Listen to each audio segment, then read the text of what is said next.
Take a look at this ad. I run 17 miles every morning. People ask me how I keep my teeth from chattering in the wintertime. This is an old ad from 1988 where an 80-year-old runner, Walt Stack, is jogging across the Golden Gate Bridge in San Francisco. But why am I showing you this ad from your grandpa's time? This is an ad for one of the largest companies selling shoes. But did you notice something strange? Not even a single shot focusing on the shoes in the entire eye. From all their ads, it doesn't seem like they're selling anything at all. Not even their own shoes. But if they are just making random ads like this, how does it help them to sell thousands of sneakers every day? While every other company is trying to show off their products and their features and trying to show you how it feels to use their product, why is Nike making such random ads like this?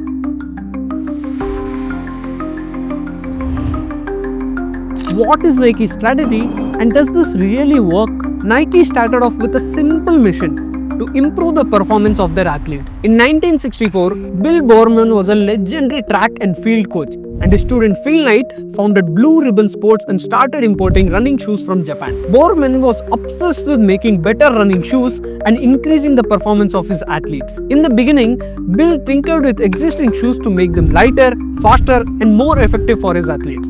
Bowerman's innovation, like the waffle sole, provided better traction and used to be very lightweight. They sold the shoes based on the innovative features. But they slowly started to change their strategy and shifted to benefits-based marketing. They started selling what those shoes could do for you. For example, if you are buying a shampoo, a feature-based ad might say, "This shampoo contains keratin, amla, and onion." But a benefit-based ad says, "This shampoo gives you shiny, healthy hair that makes you feel confident." It's all about selling the outcome or the feeling the product delivers, and not what the product contains. For Nike, this means they don't sell shoes. They don't sell what the material of the shoes is or how lightweight the shoes are. Instead, Nike sells aspiration. They sell you the feeling of greatness. If you even check out the recent ad campaign, it's all about the journey, the grind, the breakthrough, the personal victory. The shoe is just part of the journey. Nike is just selling consumers an idea of overcoming odds and pushing limits. The shoe is simply the tool you use to just do it. Just like Nike, another brand who uses a similar strategy is Apple. They're not really selling iPhones or MacBooks. They're selling creativity, connection, and a smooth experience. Apple ads don't talk about processor speeds or whether they have 8GB or 16GB RAM. They show how people use Apple products to make art, how they stay in touch with their close ones. Another brand that does this really well is Red Bull. Instead of just selling energy drinks, they sell you wings. They're selling you an extreme and adrenaline lifestyle. And people buy a Red Bull not because it tastes good, because they want to be associated with the Red Bull athletes, they want to be cool like them. But why does the strategy of selling a feeling work? When a brand makes you feel something, you stop caring about the price tags, and that emotional connection builds loyalty. They're not just selling you a product, they're selling you an idea. These brands are just telling you what is cool and what is sexy, and you want to be cool and sexy, so you end up buying their products. Their second marketing technique is emotional branding. Nike understood early on that people don't just want to buy products, they want to buy stories. So they started emotional branding. Their ads are like mini documentaries, featuring real people and their struggles. First, they show the challenge, then the hard work, finally the victory. And this approach works because the viewer sees themselves as the main character. Every time we choose between hitting the gym or crashing the couch, that inner battle kicks in. And when you wear the shoes during these struggles, your brain started linking Nike with the victory. Even though Nike features top athletes, it also wants to target everyday people. So they came up with their campaigns like Find Your Greatness, in which they show regular people around the world chasing their own fitness goals. That's how Nike connected with more regular people and made them their target audience. Genius, right? In another such marketing campaign, Nike asked 6 NFL players to go back and train with their high school football teams. The video showed these pro players coaching the younger players, pushing them to work harder and level up. Nike barely even mentioned the brand name in the videos. But by supporting and organizing these campaigns, Nike promoted the idea of giving back to the sport and the community. And every time people liked or shared these videos, Nike stayed on top of their minds without even trying to sell their products. One of Nike's best decisions was signing Michael Jordan. In 1984, Nike was known for their running shoes. But the real money was in basketball industry. And the basketball industry was ruled by Adidas and Converse. Nike needed something very big to break into this market. Nike offered Jordan $500,000 for a 5-year deal.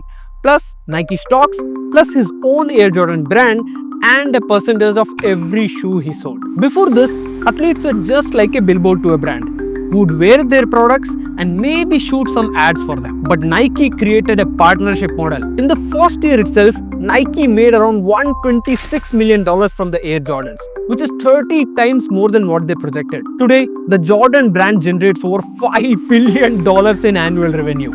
And Michael Jordan himself has earned more than $1.8 billion from this partnership, making him one of the highest paid athletes even after he retired from basketball almost 20 years ago. Now, these strategies and marketing campaigns sound great, but do they actually help company make any money?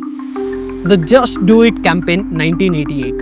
Nike launched its Just Do It campaign in 1988, and the slogan was actually inspired by the final words of a convicted killer. The first ad featured an 80-year-old marathon runner named Walt Stack. The campaign wasn't really about the shoes. It was about a simple and powerful message. Stop overthinking, push yourself, and take that first step. And it worked. Before Just Do It, Nike had about 18% market share. Within 10 years, that jumped to 43%, making Nike a global giant. The slogan became way more than just a tagline.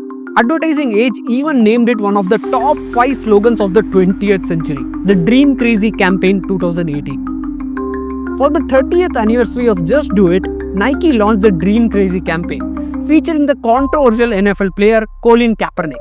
He bent down his knee during the national anthem to protest against the racial injustice. The ad said, "Believe in something, even if it means sacrificing everything." It was a bold move. Some people were upset, but many others connected with the message. At first, Nike stock dropped and people even called for boycotts.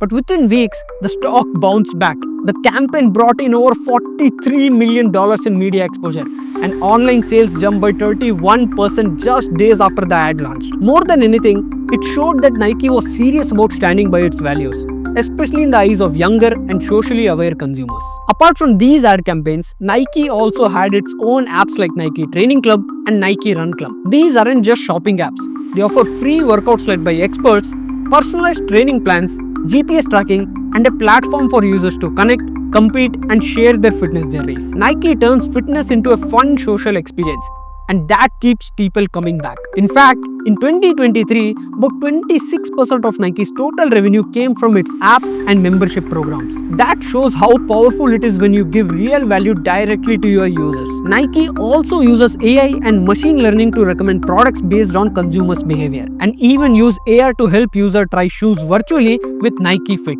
It scans your foot and finds the perfect size. This makes shopping easier, more fun, and can even reduce returns up by 60%. Nike's marketing strategy is a masterclass in understanding human psychology. They realized that a shoe alone is just rubber and fabric. But when you add an inspiring message, like Just Do It, and show real stories of people pushing through challenges, it becomes so much more. Do you think any other brand can pull this off like Nike did? Let me know in the comments below. And if you enjoyed this deep dive into Nike's marketing strategy, make sure to like the video and hit the subscribe button for more such brand stories. See you in the next one. Bye-bye.